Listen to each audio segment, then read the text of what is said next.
True story single dad repairs. The CEO's broken Ferrari for free. Then she finds her missing father's signature hidden inside. It was a regular Tuesday morning. The kind of morning where nothing is supposed to happen. The sky over the city was pale gray.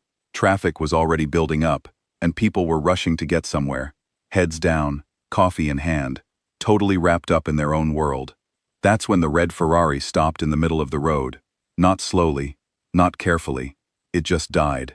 Right there in the middle of one of the busiest roads in the city, during the worst possible time. The morning rush. The woman behind the wheel was dressed sharply. She had a phone pressed to her ear, a laptop bag on the passenger seat, and the look of someone who had 17 things to do before noon. She was the head of a large investment company. One of those people you read about in business magazines. The kind of woman people call powerful, and mean it. And right now her very expensive car wouldn't move an inch. She stepped out, looked at the hood, and then looked around. People were honking. Cars were swerving around her. Her assistant was on the way, but the traffic was so bad it would take at least 25 minutes. She stood there with her arms crossed, trying to stay calm, but you could tell she wasn't. That's when a beat-up old pickup truck pulled over behind her. The man who got out was not what anyone would expect. He was wearing a plain gray t-shirt with an oil stain near the pocket. His hands were rough. His boots were worn out at the toes. He looked like a man who had spent most of his life working with his hands, which was exactly what he was. He ran a small car repair shop in a quiet part of the city. Nothing fancy, just a garage with 2 lifts, a toolbox that had seen better days, and a calendar on the wall from 2 years ago that nobody had bothered to replace. He was also raising 2 daughters by himself. His younger one, 9 years old, had just been dropped off at school 20 minutes ago. His older one, 13, had a soccer match that evening he was hoping to make it to. He wasn't a hero. He wasn't trying to be. He just saw a woman standing next to a broken car in the middle of traffic and pulled over. That was it. He didn't say much. He asked if he could take a look. She said yes, mostly because she had no other choice. He popped the hood, leaned in, and within about 4 minutes, he had found the problem. A small fuse, part of the fuel pump system, had blown. He went back to his truck, dug around in the glove box, and came back with a replacement fuse that fit perfectly. The car started on the first try. She was stunned. She stood there for a moment just blinking. Then she reached into her bag and pulled out a thick fold of cash. $500. She held it out to him. He shook his head. "It's fine," he said. "Glad it worked out." She pushed the money toward him again. He smiled politely and said no again. Then he got back in his truck and drove away before she could even ask his name. She stood there in the middle of the road with $500 in her hand and absolutely no idea what had just happened. She's not used to people saying no to her. Not in a bad way. It's just that when you're in her position, people usually want something. They want a contact, a favor, a mention, a connection. Nobody just helps and leaves. It bothered her, honestly, in a good way, like a puzzle she couldn't stop thinking about. So she did what powerful people do when they want to find something out. She had her team pull the traffic camera footage. By that evening, they had a name, an address, and the name of the repair shop. She sent a check for $1,000 to the shop with no note. 3 days later, the check came back in an envelope. Inside was a single handwritten line. Not necessary. DW. She read that note 3 times. Then she told her driver to cancel her afternoon meetings. She showed up at the garage herself the next day. No driver, no assistant. She parked a plain rental car on the street and walked in. He was underneath a Honda Civic when she arrived. He slid out, wiped his hands on a rag, and looked at her like she was slightly confusing but not unwelcome. She introduced herself just by her first name. He offered her a folding chair and a bottle of water that was probably from yesterday. She sat down. They talked. She asked why he had refused the money. He said it didn't feel right to take money for a 5-minute fix. She said most people would have taken it. He shrugged and said he wasn't most people. They talked for a long time that afternoon.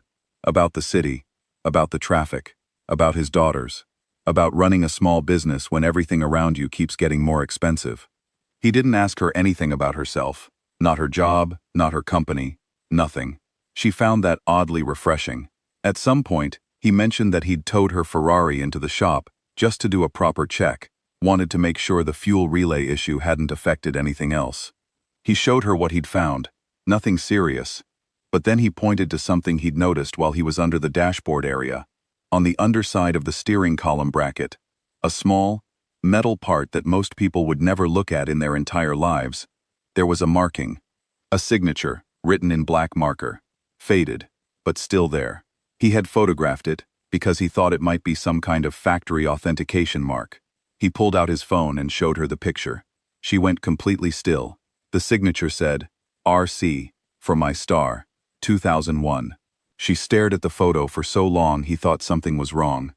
Then she looked up at him with an expression he couldn't quite read. Not sad, exactly. More like someone who had just heard a sound they thought they'd never hear again. That's my father's handwriting, she said. He didn't know what to say to that, so he just waited. She explained, slowly, like she was putting it together herself as she spoke, that her father had been an auto restoration craftsman. One of the best, she said. He could take a ruined car and turn it into something beautiful. He worked with his hands the way some people work with words, naturally, precisely, like it was the only language that made sense to him. He had disappeared from her life when she was in her early 20s. He left behind debt, a small workshop full of tools, and a short note saying he was sorry. She had spent years trying to understand it. She eventually stopped trying. She built her career, her company, her life, without him. She told herself she was fine with it, but she had never stopped recognizing his handwriting. The mechanic looked at the bracket and then back at her. He asked if she wanted to figure out where it came from. She said yes. This is where the story gets interesting, in a quiet, ordinary way. He wasn't a detective. He didn't have any special connections. What he had was patience, a good memory, and 20 years of knowing how the used car and restoration world works. The Ferrari was a 2019 model, but the steering column bracket was not original. It had been replaced at some point, custom fabricated. He could tell by the way it was made. Not machine-stamped, hand-formed. Someone had made it by hand, with skill that most modern shops simply don't have anymore. He called a friend who worked in classic car restoration. His friend called someone else. Over 2 days, they traced the custom bracket back through auction records, repair logs, and one phone call to a parts dealer in another state. The bracket had been fabricated by a small metalworks shop. The shop had operated under the name RC Fabrications. It had closed about 3 years ago, when the owner retired due to health problems. The owner's name matched the initials on the signature. It was her father. He had been alive the whole time. He had been working, quietly, carefully, in a city far away. And at some point, without knowing whose car it would end up in, he had worked on a part that found its way into his daughter's Ferrari. She flew out to see him the following week. She didn't take a private jet. She didn't bring anyone with her. She rented a car at the airport and drove to the address they had found. It was a small house with a workshop in the back. The garden was a little overgrown. There were wind chimes near the front door that clinked softly in the breeze. She sat in the car for almost 10 minutes before she got out. Her father answered the door before she knocked. He had seen her pull up. He looked older. Of course he did. It had been over 20 years. His hands were still rough. His eyes were the same. He didn't pretend things were simple. He didn't try to explain everything in the first 5 minutes. He stepped aside and let her in. The truth came out slowly over that visit, and then in phone calls after. He hadn't disappeared because he didn't care. He had gotten into serious trouble with a business partner, someone who had used his name for things he hadn't agreed to, financial schemes that were now under investigation. He had been advised by a lawyer to stay away, to give his daughter space to build her life without his problems pulling her down. He thought he was protecting her. He had followed her career from a distance. He had a folder on his desk with printed articles about her company, her work, her interviews. He had written letters, but they had gone to an old address she had moved away from. Was it the right decision? She didn't know. She still doesn't. These things are never clean, but she understood it better now. And understanding something, even when it still hurts, is different from not knowing at all. Back home, the mechanic went back to his regular life. He fixed cars. He picked up his daughters from school. He coached soccer on weekends. He didn't talk about what had happened, not because he was hiding it, but because it didn't feel like his story to tell. His older daughter asked him once why he had stopped to help that woman on the road. He thought about it for a moment and said, Because she needed help, that's all. You don't always need a bigger reason than that. A few months later, a letter arrived at his shop. Inside was a short handwritten note from the woman. It said she wanted to do something, not to repay him, because what happened couldn't be repaid, but just to do something good near where he worked. She had set up a small fund for single parents who ran their own small businesses in the city. The first person the fund supported was his shop, a full equipment upgrade, the kind that would let him take on bigger jobs, hire an assistant, and maybe stop working until 9 p.m. every night.